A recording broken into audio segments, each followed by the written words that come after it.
Hello, Uniform Oz here. Thanks for joining me today. So here is another video about starting out in journaling, and it's called No Stamps.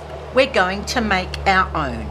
So we're not actually going to physically make stamps. We're going to use things around the house as stamps. So there's lots of different things that can be used in stamping, and I've just got a couple of examples here. What is this? Potato masher. This is a nice print, so you could get something good here. Again, I've got lids, milk bottle cap from an aerosol, some spray thing, a little tube. They're really good for obviously circle shapes, and I like different sizes. This is a piece of centre of kitchen paper or toilet roll. I've actually squished it slightly to make an elliptical shape, and that could be used easily as a petal. Another one I like for really small circles is a straw, and I've got a peg, so you could dip the ends in, and especially this one because it's flat, and use it to make some marks. A fork, yep, just dip it in and paint it down. And another one I really like, because I find them really, really useful, is old plastic cards.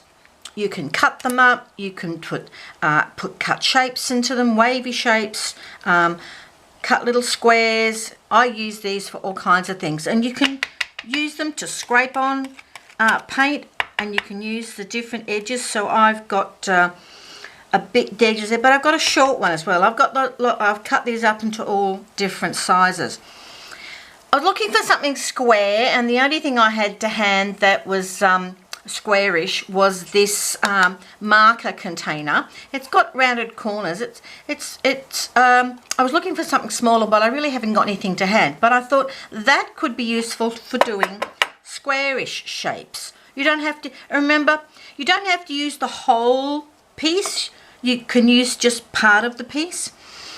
And I thought I'll do a journal page, but I'm going to use black gesso because it is thick and it gives a good mark. Now, you don't have to have black gesso. You could use watercolour paints. If you're going to use watercolour paints, particularly if they're in a pan, then make sure you get a lot of mix and a good saturated colour mix, because you want the colours to really stand out. So I've got my little journal here.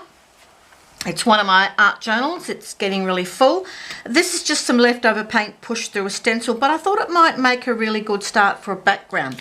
And my focal point today is this absolutely gorgeous little birdie. It's a budgie. I love budgies. I've got a couple.